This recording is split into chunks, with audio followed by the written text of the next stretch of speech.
This reading is from the opening of J.R.R. Tolkien's book, The Hobbit. In the opening of the novel, Bilbo Baggins, a polite and rather unadventurous hobbit, is living a quiet and contented life in his comfortable hobbit hole in the peaceful land of the Shire. He enjoys simple pleasures like good food, a warm fire, and a well-kept home. However, his tranquil existence is disrupted when Gandalf the Wizard arrives at his doorstep. This visitor marks the beginning of a grand adventure for Bilbo, which he initially resists due to his aversion to do anything out of the ordinary. Gandalf, along with a group of 13 dwarves, have come to enlist Bilbo as a burglar for their quest to reclaim their homeland from a dragon, Smaug.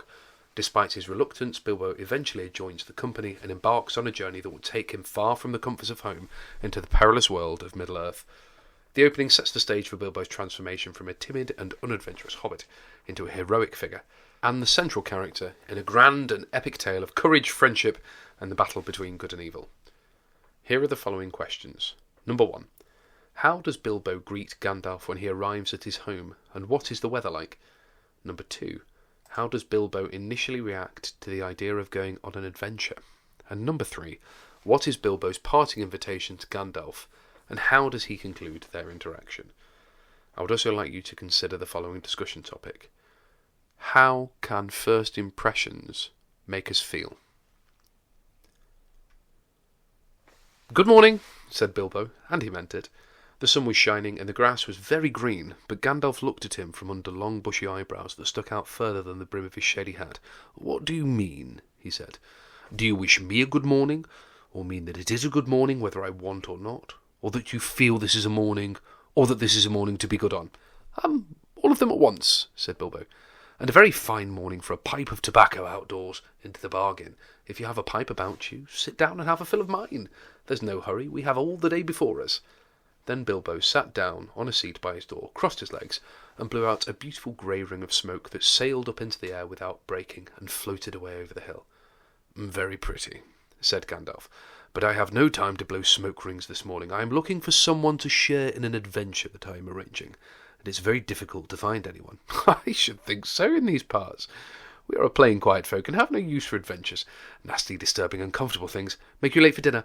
I can't think what anybody sees in them," said our Mr. Baggins, and stuck out one thumb behind his braces and blew out another even bigger smoke ring. Then he took out his morning letters and began to read, pretending to take no more notice of the old man. He had decided that he was not quite his sort and wanted him to go away, but the old man did not move. He stood leaning on his stick and gazing at the hobbit without saying anything, till Bilbo got quite uncomfortable and even a little cross. "Good morning," he said at last. "We don't want any adventures here, thank you. You might try over the hill across the water." By this he meant that the conversation was at end.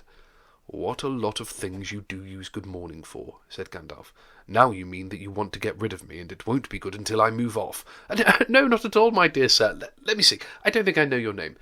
"Yes, my dear sir, and I do know your name, Mr. Bilbo Baggins, and you do know my name, though you don't remember that I belong to it. I am Gandalf, and Gandalf means me. To think that I should have lived to be good morninged by Belladonna Took's son, as if I was selling buttons at the door. Gandalf, good gracious me! Not the wandering wizard that gave old Took a pair of magic diamond studs that fastened themselves and never came undone till ordered. Not the fellow who used to tell such wonderful tales at parties, about dragons and goblins and giants, and the rescue of princesses and the unexpected luck of widow sons. Not the man that used to make such particularly excellent fireworks. Oh, I remember those. Old Took used to have them on Midsummer's Eve. Splendid. They used to go up like great lilies and snapdragons and laburnums of fire, and hang in the twilight all evening. You will notice already that Mr. Baggins was not quite so prosy as he liked to believe, and also that he was very fond of flowers. "Dear me," he went on, "not the Gandalf who is responsible for so many quiet lads and lasses going off into the blue for mad adventures, anything from climbing trees to visiting elves, or sailing ships, or sailing to other shores. Bless me, life used to be quiet, I mean, you used to upset things badly in these parts once upon a time. I beg your pardon, but I had no idea you were still in business." "And where else should I be?" said the wizard. "All the same, I am pleased to find you remember something of me. You seem to remember my fireworks kindly at any rate. Land that is not without hope. Indeed, for your old grandfather Took's sake and for the sake of poor Belladonna, I will give you what you asked for." "I beg your pardon, I haven't asked for anything." "Yes, you have. Twice now. My pardon. I give it to you. In fact, I will go so far as to send you on this adventure. Very amusing for me, very good for you, and profitable too, very likely, if you ever get over it. Sorry, I don't want any adventures, thank you. Not today, good morning, but please, come to tea any time you like. Well, why not tomorrow? Come tomorrow. Goodbye.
And of course, your answers are as follows.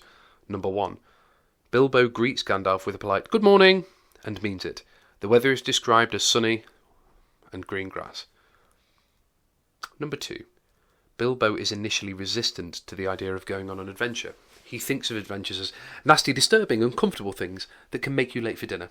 And number 3. Bilbo invites Gandalf to tea any time he likes and suggests that he could come tomorrow. He concludes their interaction by saying goodbye and expressing his reluctance to embark on an adventure.